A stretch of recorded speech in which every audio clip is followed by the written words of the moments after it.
days, with news as to the box and the papers. I shall take your advice in every particular." He shook hands with us and took his leave. Outside the wind still screamed and the rain splashed and pattered against the windows. This strange, wild story seemed to have come to us from amid the mad elements, blown in upon us like a sheet of seaweed in a gale, and now to have been reabsorbed by them once more. Sherlock Holmes sat for some time in silence, with his head sunk forward and his eyes bent upon the red glow of the fire. Then he lit his pipe, and leaning back in his chair he watched the blue smoke rings as they chased each other up to the ceiling. "I think, Watson," he remarked at last, "that of all our cases we have had none more fantastic than this." "Save, perhaps, the sign of 4. "Well, yes, save, perhaps, that. And yet this John Openshaw seems to me to be walking amid even greater perils than did the Sholtos."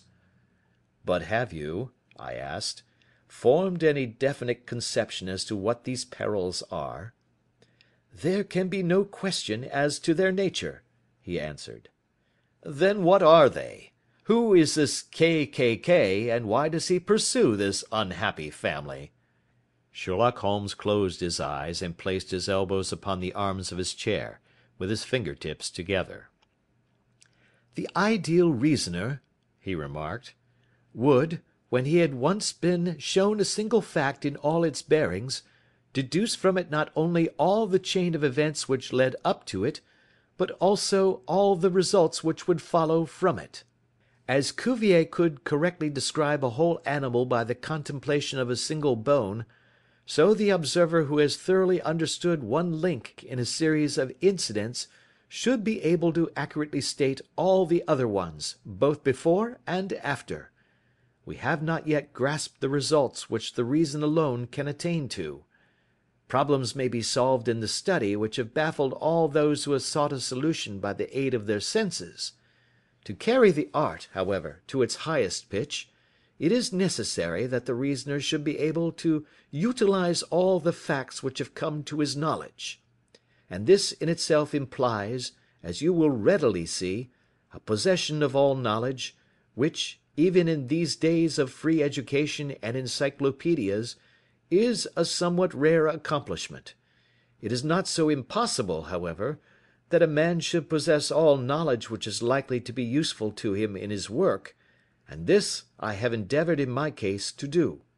If I remember rightly, you on one occasion, in the early days of our friendship, defined my limits in a very precise fashion." "Yes," I answered, laughing, "it was a singular document.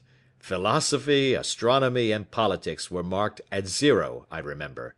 Botany variable, geology profound as regards the mud stains from any region within 50 miles of town, chemistry eccentric, anatomy unsystematic, sensational literature and crime records unique, violin player, boxer, swordsman, lawyer, and self-poisoner by cocaine and tobacco.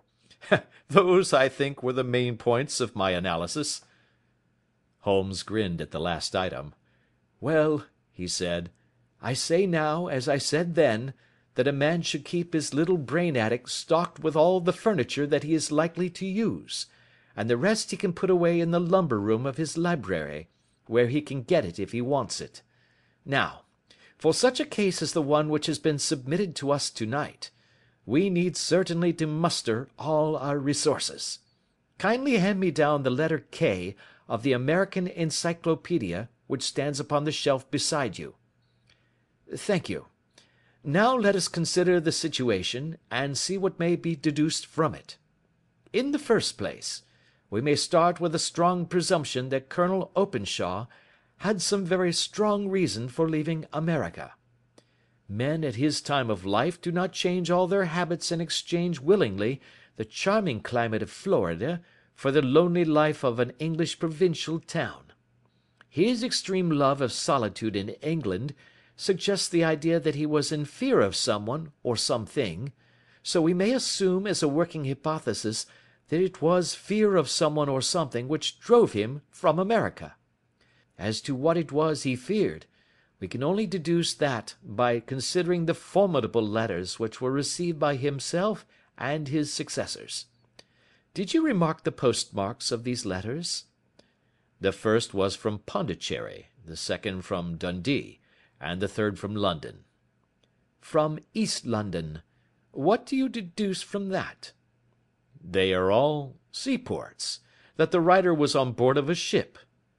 Excellent. We have already a clue. There can be no doubt that the probability, the strong probability, is that the writer was on board of a ship. And now let us consider another point. In the case of Pondicherry, 7 weeks elapsed between the threat and its fulfilment. In Dundee it was only some 3 or 4 days. Does that suggest anything? A greater distance to travel. But the letter had also a greater distance to come. Then I do not see the point. There is at least a presumption that the vessel in which the man or men are is a sailing ship. It looks as if they always send their singular warning or token before them when starting upon their mission.